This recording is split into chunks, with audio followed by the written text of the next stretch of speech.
বাংলাদেশের আইনে যদি হয় একসাথে 50 পিস ইয়াবা বা 20 পিস 30 পিস ইয়াবা পাওয়া গেছে, তার জন্য 15 বছরের কারাদণ্ড, এরপর আর আগাম জামিন মামিন কিছু নাই। এরকম আইন যদি পাশ করা হয়, কালকে থেকে 2% নেমে যাবে, বাকি সব ভালো হয়ে যাবে। আপনারা জানেন যে আপনাদের এই দ্বিতীয় খণ্ড আমি রাতের বেলা অভিযান করেছি।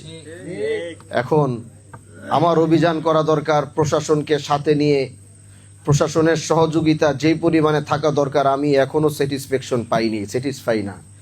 এজন্য আমি নিজে নামতে বাধ্য হয়েছি এবং আমিও দেখতে চাই তাকে কতবার জেলে দিব, তারা কতবার ছুটে আসবে। কারণ বাংলাদেশের আইন ব্যবস্থার ভিতরে আপনারা দেখেছেন, আমি একজন সংসদ সদস্য, অভিযান দেওয়া আমার কাজ না। আমি একজন সংসদ সদস্য, মাদকের বিরুদ্ধে রাতের বেলা নিজের জীবনকে হুমকির মধ্যে রেখে এই কাজ আমার না। কিন্তু তারপরও যুবকদের কথা চিন্তা করে, সমাজের কথা চিন্তা করে, দেশের মানুষের কথা চিন্তা করে এই কাজটি করতে আমি বাধ্য হচ্ছি। কিন্তু এত কষ্ট করার পর যখন আমরা তাদেরকে ধরিয়ে দিই, যখন একদিনের মাথায় জামিন নিয়ে তারা আসে, তখন এই দেশের আইনের উপর আমার প্রশ্ন আসে। দেশটা একদিকে ধ্বংস হয়ে যাচ্ছে। এই জন্য পার্লামেন্টে দাঁড়িয়ে আমি মাদকের বিরুদ্ধে সর্বোচ্চ কথা বলেছি, আপনারা শুনেছেন। প্রিয় ভাইরা, আমরা চাই বাংলাদেশের আইন, আমরা যেই পার্লামেন্টে বসে কথা বলি ওখান থেকে আইন বানানো হয়।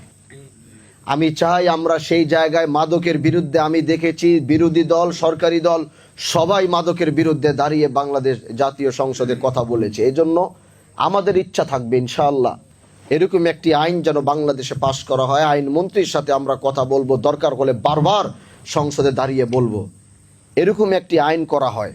এত পরিমাণে যদি গাঁজা, এত পরিমাণে ইয়াবা যদি কেউ এত পরিমাণ নিয়ে ধরা হয় বা এরকম কিছু হয়, এরকম একটা শাস্তির বিধান যেন বাংলাদেশের আইনে থাকে। এজন্য সমাজটা আমরা বাঁচাতে চাই। এই জন্যই আমরা এমপি আপনারা আমাদেরকে বানিয়েছেন, বিশ্বাস করেছেন যে অন্তত আমরা যদি হানজালা ভাইরে এমপি বানাই, সে মাদক কারবারিদেরকে সহযোগিতা করবে না, পারলে রাতের বেলা ধরে নিয়ে যাবে। এই জন্যই তো এমপি বানাইছেন নাকি? এই জন্য এমপি বানিয়েছেন যে যদি বিচার ব্যবস্থার ভিতরে অন্তত তার আমলে বিচার করে কেউ টাকা খেয়ে গরিবের উপর অন্তত জুলুম করতে পারবে না। এই বিষয়গুলো আমরা সুনিশ্চিত করতে চাই। এজন্য প্রিয় ভাইরা আমার, আমি আপনাদেরকে বলেছি ভয়ের এখন আর কোনো কারণ নাই। আপনারা কেন মাদক ব্যবসায়ীদেরকে ভয় পান? 2-4-5 জন যারা মাস্তানি করে তাদেরকে আপনারা কেন ভয় পান? ওরা সংখ্যায় মাত্র 5 জন, আপনারা সংখ্যায় 50 জন। কিন্তু আপনারা ভয়ের কারণে সেই 5 জন আপনাদের উপর ক্ষমতা দেখায়, সেই 5 জন আপনাদের উপর আধিপত্য দেখায়। আপনারা 50 জন একসাথে কাঁধে কাঁধ মিলিয়ে দাঁড়ায় যাবেন, এই 5 জনের সামর্থ্য হবে না আপনাদের সামনে। কেন ভয় পাবেন? এজন্য সমাজ যদি পরিবর্তন করতে হয়, এই দ্বিতীয় খণ্ডের এই ইউনিয়নের এই মাটিতে দাঁড়িয়ে বলে যাচ্ছি, যেখানে মাদক ব্যবসায়ী পাবেন সেখানে মাদক ব্যবসায়ীকে ধরে ওকে এলাকা থেকে অবাঞ্ছিত ঘোষণা করবেন ইনশাআল্লাহ। কোনো মাদক ব্যবসায়ী যেন এই দেশে থাকতে না পারে, মাদক ডিলার থাকতে না পারে।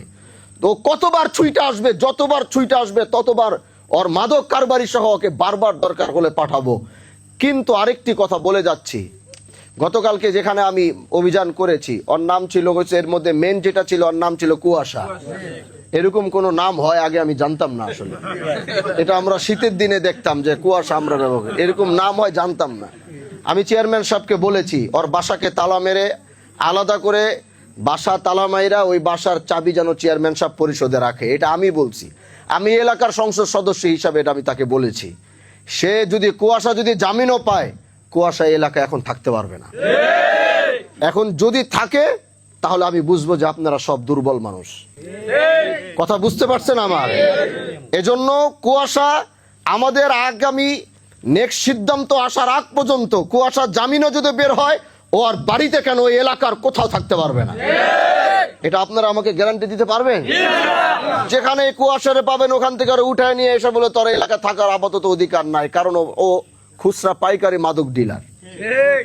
এজন্য আগামী সিদ্ধান্ত ভালো না হওয়া পর্যন্ত এই এলাকায় কোনো মাদক ব্যবসায়ীকে থেকে আমি আমার 10, 11, 14 বছরের বাচ্চাদেরকে আমি ধ্বংস হতে দিব না।